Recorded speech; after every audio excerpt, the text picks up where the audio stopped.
Hello, pioneers. Welcome back to Satisfactory 1.0. I'm Fantastic Mr. Ghost.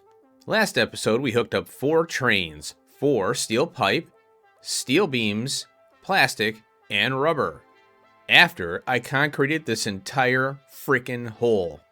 Once the hole was concreted, it was time to make concrete.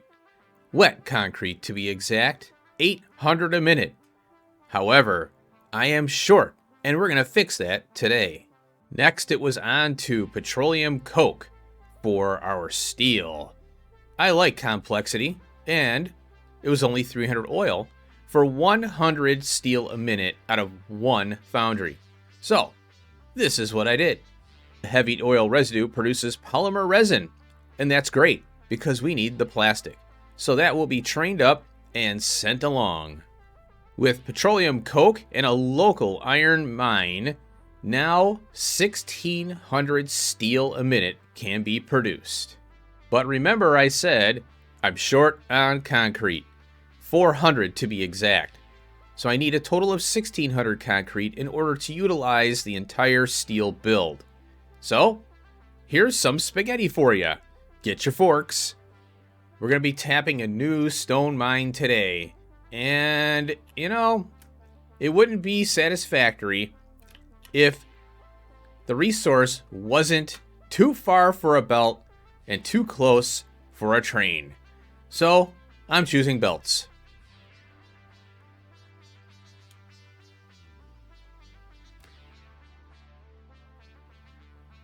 And there she is at long last. An additional 5 refineries will get us that 400 a minute. So that's 15 wet concrete refineries that output 80 concrete a minute for a total of 1,200 concrete. Alrighty, pioneers, it is time to connect all of these steel ingots together and make the beams and the pipe.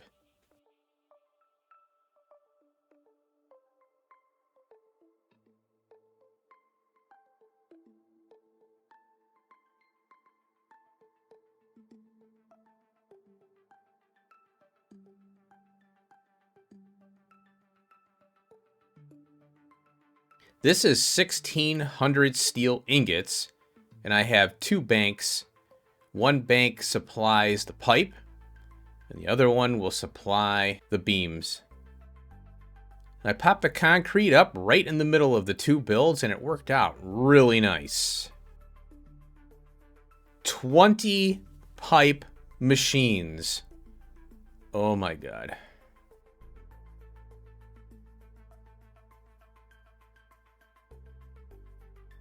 For brevity, I cut out a lot of the connections of the belt. It's just repetitive, but you get the point.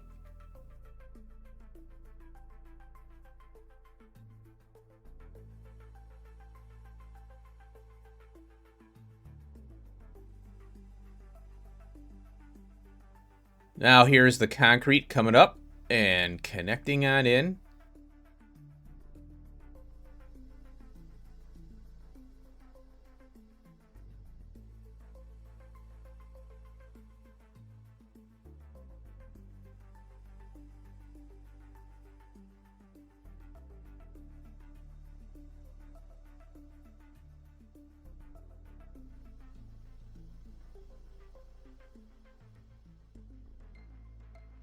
Oh, I love this belt. Flow it, baby. And there we are. We got pipe. Now it's time to work on the beams. Beams are hungry for steel and concrete, so only 5 machines can be supported.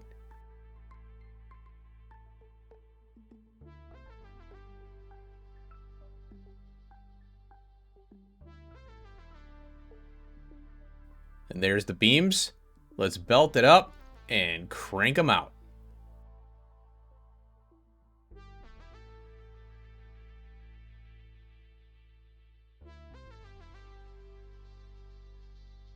It's alive. Let's merge the outputs and throw them on a train. Not literally.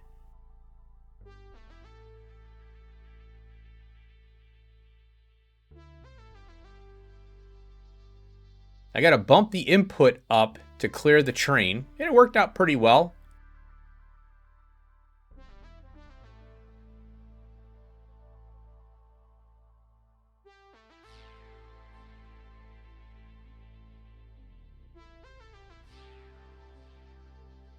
Why? Just why?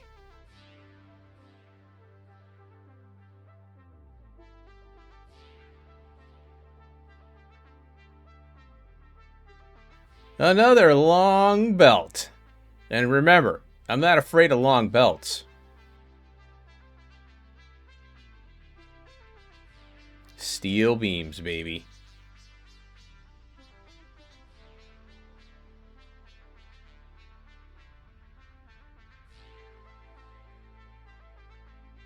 Now let's connect the pipes to the train.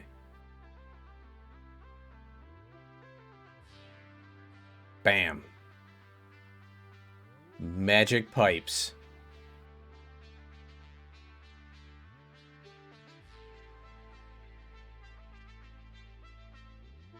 Oh, oil gods, please smile upon this ghost. Let's get ready and gear up for plastic and rubber. And boy, do I have a treat for you. It all maths out perfectly. Starting off with plastic that kicks out the heavy oil residue.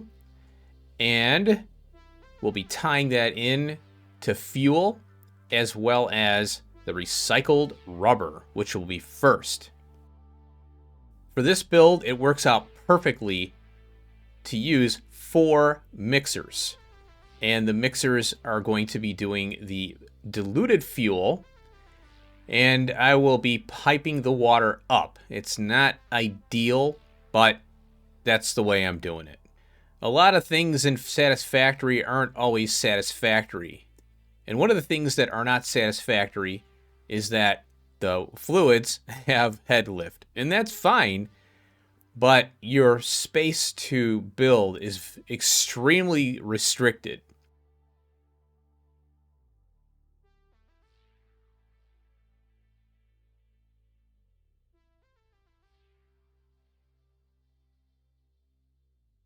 Here are the machines that convert the plastic into the recycled rubber.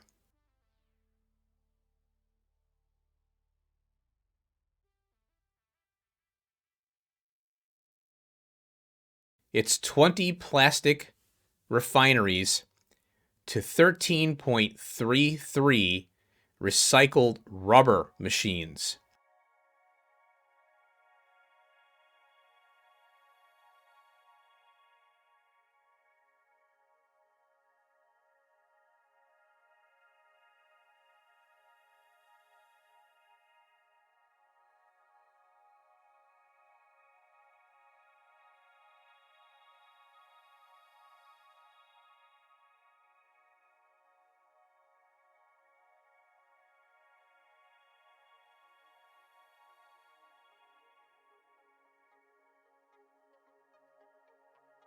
Let's bring the oil in and fire this baby up.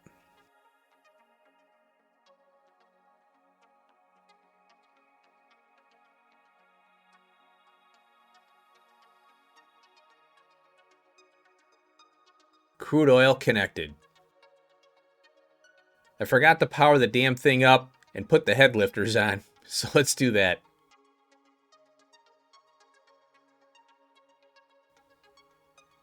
And there we are. Plastic for recycled rubber. And now we have recycled rubber. 800 a minute. Next phase is rubber to recycled plastic. I went ahead and punched down all the machines for the rubber because it's just a repeat and a recipe change.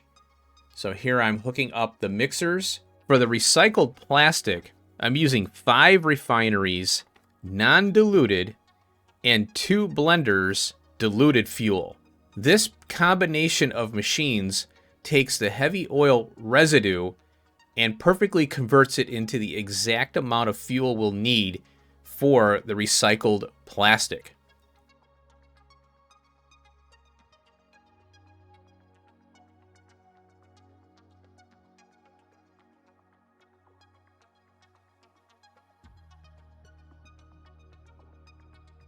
Let's punch down the refineries that will make the recycled plastic. 13.33.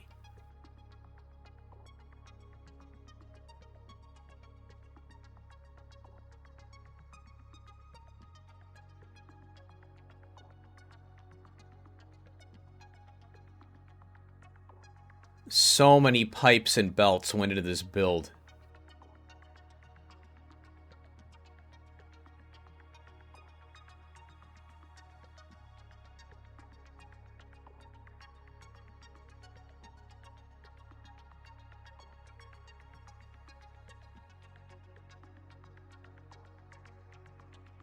Time to connect the rubber to the recycled plastic machines and do the final output belting.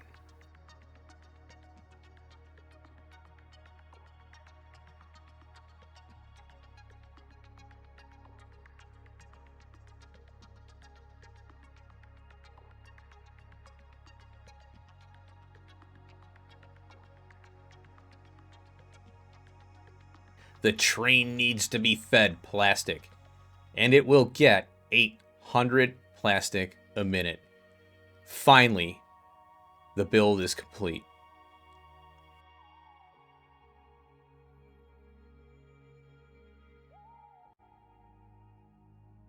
Well, hello there. Remember these ingots? Yeah, here they are. And the iron needs to be married to plastic for iron plates. Plastic iron plates. So I spaghettied a plastic drop-off here, and the next project will be to train up iron plates. Well, at least get it going here. Let's get cracking.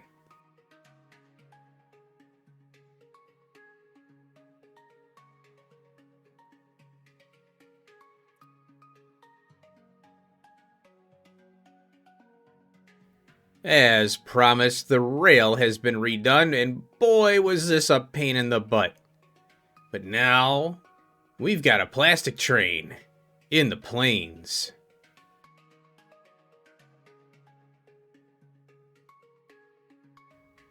Alrighty, pioneers, it's time to unload the plastic into a massive case. And start to place 32 constructors. I ran out of room. Yeah, there's the rest of them. Now let's do the splits and merges. I'm setting up a little bit of a kind of a thing here so I have spacing. There's the splits for the second row of 16. Now let's belt them up. This is a splitter to split the ingots off into the two sides here. Worked out really nice.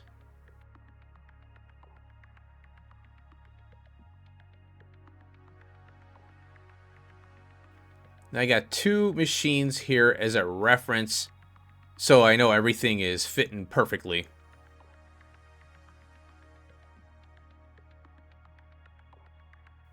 Oh, the fast belt, baby. Alright, let's tie in the merge.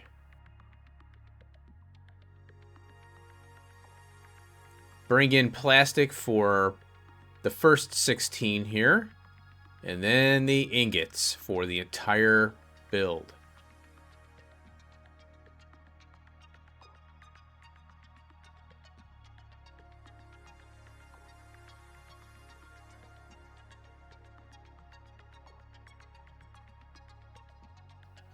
Now time for the second plastic line for the 16 here.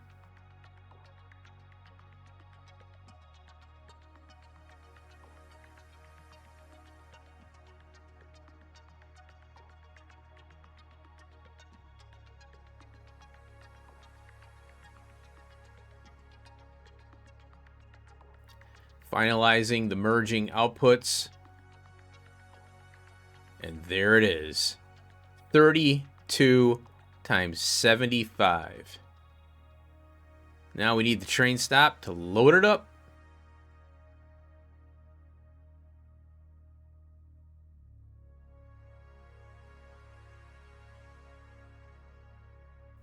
Belt number 1, that's 1,200 plate a minute.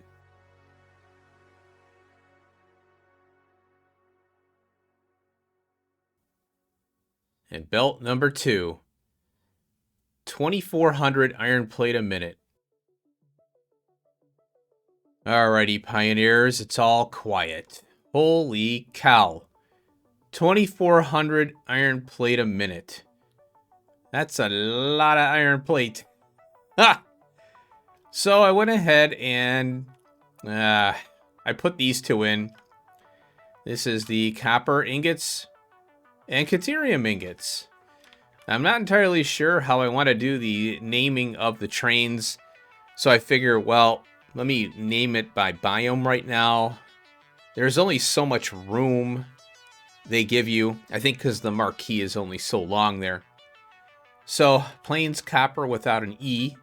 Ingot pickup 1. And then this is Plains Caterium, CAT for short. Ingot pickup 1. And I've got the output rail going that way. I looped the iron train that will be here, but not right now. I'll put it in later. So I've got it coming in, looping out, connecting here. I'll signal it and connect it to the main line off screen. So I'm going to have to do a 90 and a 90 out of here. Holy cripes. These things get pretty crazy. I mean, the rail, the way it curves, you have to do 90s, and it takes up so much freaking room. So that's why I'd rather build way up in the, I like to build in the, environment here, because it's really cool to see the trains going through the environment, and it's not as sterile. So, but there are so many challenges with room, space. So anyway, let's go ahead and connect our ingots. And as I've mentioned in prior episodes, boom! What I want to do is I want to make the caterium on a build by build basis.